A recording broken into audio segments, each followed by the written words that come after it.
জি এখন ব্যাংকের সাথে কথা বলার পরে যে মেসেজগুলো আর আমাকে পাঠিয়েছে, মেসেজগুলো আমি আপনাকে ফরওয়ার্ড করেছি, জি এগুলো কি আপনি দেখেছেন?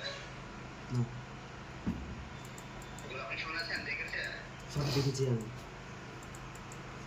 জি। এখন আপনার চুক্তিপত্রে লেখা আছে আপনি যদি কোনো তথ্য ভুল করেন সেক্ষেত্রে আপনার লোনের পরিমাণে 15% আর কি এটা ফি দিয়ে সংশোধন করতে হবে।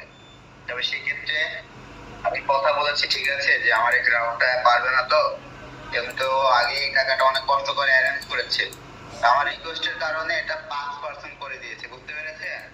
5%ও আসে আপনার 20,000 টাকা। এটা এই 20,000 টাকা সংশোধন ফি জমা করে আপনাকে এটা সংশোধন করতে হবে এবং এটা 12 ঘন্টা সময় দিয়েছে সার্ভার থেকে।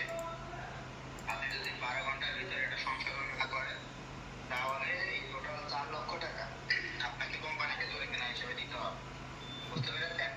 হ্যালো, আসসালামু আলাইকুম। হ্যালো, ওয়ালাইকুম আসসালাম। আপনার নামটা কি জানতে পারি?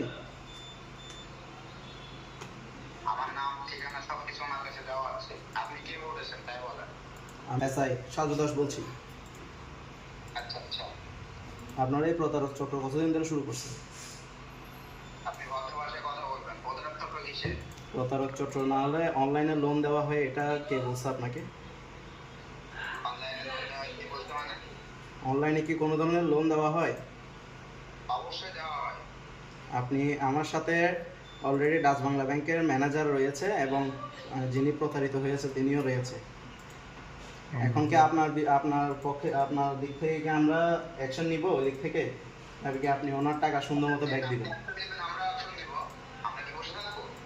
আপনি এইসব প্রতারক চক্র কখন থেকে শুরু করছেন? আপনি প্রতারক চক্র বলতেছেন কাকে?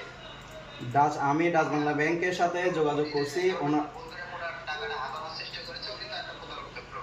ডাচ বাংলা ব্যাংকের ম্যানেজারের সাথে আমি কথা বলেছি।